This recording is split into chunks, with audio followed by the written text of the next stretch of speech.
Nossas homenagens a Márcio Souza e Luiz Massimino de Miranda Correia Neto, pelo sucesso do filme A Selva. Portanto, o filme A Selva, ele tem esse significado histórico. Se insere dentro desse contexto, portanto, dos desdobramentos do cinema novo, e, ao mesmo tempo, ele é significativo porque ele vai trabalhar na linguagem do cinema esse tema muito caro à cultura e à história da Amazônia, que é a vida e a luta dos seringueiros que trabalharam, que sofreram no meio da floresta amazônica, produzindo o látex, que foi tão importante para a economia da região e para a economia brasileira. Massimino foi um grande animador cultural e, na condição de produtor, ele apostou na produção desse filme. Foi um ato de extrema ousadia, eu diria até que uma verdadeira insanidade, se produzir um filme dentro daquele contexto, com recursos bastante precários na nossa região para a produção do filme, com jovens atores, com um diretor, no caso do Márcio, muito jovem também, apaixonado pelo cinema e que sonhava com a possibilidade de vir a se tornar um grande cineasta do nosso país. Evidentemente que a experiência de dirigir esse filme não deu ao Márcio vamos dizer assim, talvez a motivação para que ele continuasse a sua carreira como diretor de cinema. Pelo contrário, o Márcio, ele passou, depois desse período, a se consagrar, encontrou o seu caminho e se consagrou absolutamente à literatura, ao romance, ao teatro, ao ensaio, embora o Márcio também tenha, durante muito tempo, trabalhado em São Paulo como escritor de roteiros para cinema também. Então, percebe-se nesse aspecto esse profundo vínculo do Márcio com o cinema. Esse desafio foi muito importante. A figura do Luiz Massimino é importante para isso, porque nascia aqui um incentivo à cinematografia amazonense. A partir daí, então, o filme foi lançado em Portugal, foi lançado em Paris e mostrou a Amazônia do ponto de vista do Ferreira de Castro, que foi a pessoa que mais achou o filme como a veracidade daquilo que ele tinha vivido no Seringal. A Selva, pois, marcou um marco, não só da parte da literatura de Ferreira de Castro, como também do cinema aqui no Amazonas. Então, o Luiz já tinha essa vamos dizer, vocação, esse interesse em apoiar as iniciativas de cinema no Amazonas. Ele patrocinou muito os cineclubes, o grupo de estudos cinematográficos que existia em Manaus. Ele foi um dos grandes idealizadores, foi um dos que apoiou bastante o grupo de cinema.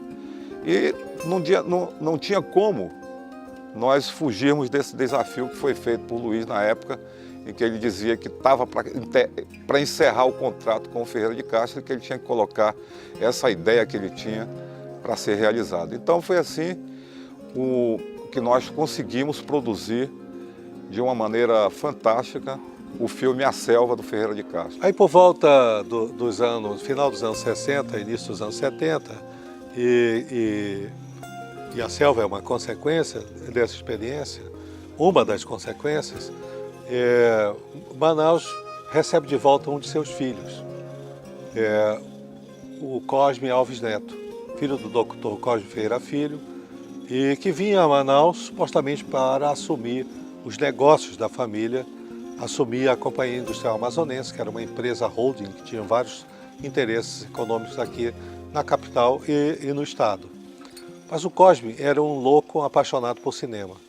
E o Cosme vem para Manaus, funda comigo, com o José Gaspar, com a Celda, com o Joaquim Marinho, com o Ivens Lima, com o Guanabara Araújo, com a Silene Marinho, com o Nuno, diversas figuras da cidade, o Grupo de Estudos Cinematográficos do Amazonas.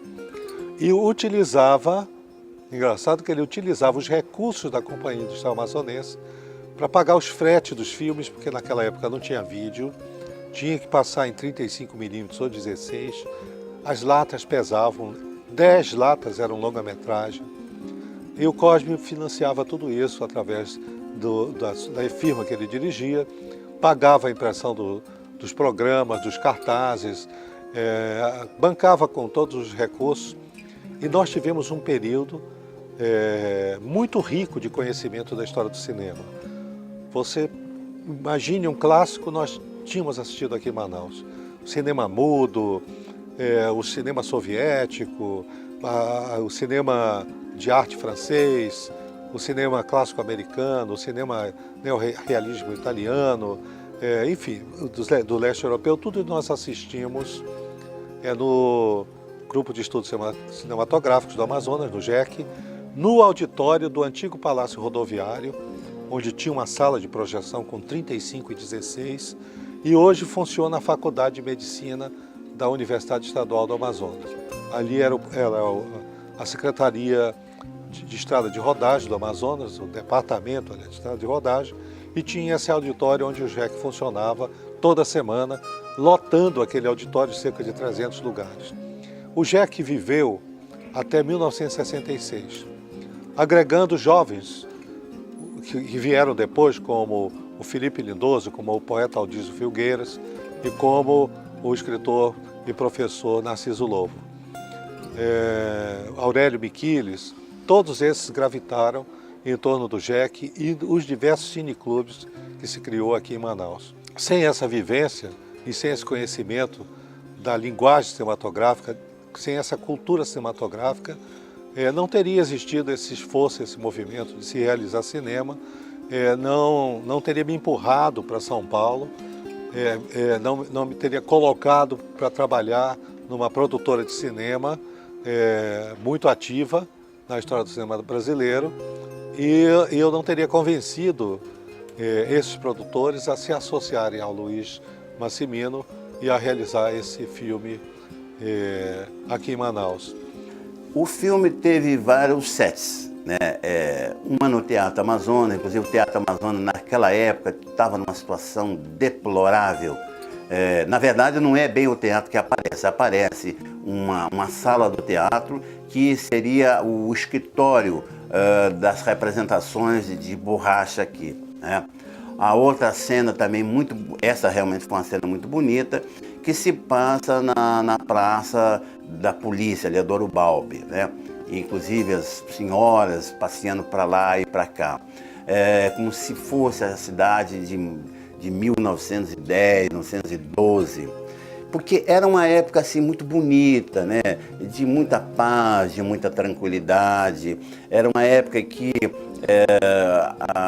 não havia violência e as pessoas se amavam, as pessoas se gostavam, se respeitavam e a cultura aflorava. E essa era a cidade de Manaus, uma cidade que deixa muita história.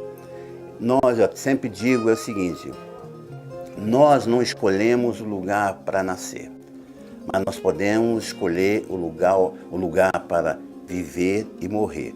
Eu fiz essa escolha, por isso que eu sempre louvo, sempre agradeço essa terra, por tudo que eu tenho, foi graças a essas pessoas que me ajudaram. E eu gostaria muito que Manaus voltasse um pouco ao passado, não tirando o progresso, mas de paz e de tranquilidade. Hoje o programa Documentos da Amazônia prestou uma grande homenagem a homens e mulheres que produziram o filme A Selva. Filme A Selva, que é resultado da pesquisa em cima do romance A Selva, de Ferreira de Castro. Na próxima semana nós traremos uma nova história para você. Você pode mandar sua crítica, pode mandar sua sugestão, você pode falar conosco através do nosso endereço eletrônico. Eu te espero na próxima semana nesse mesmo canal. O programa Documentos da Amazônia se despede e até o próximo programa. Até lá!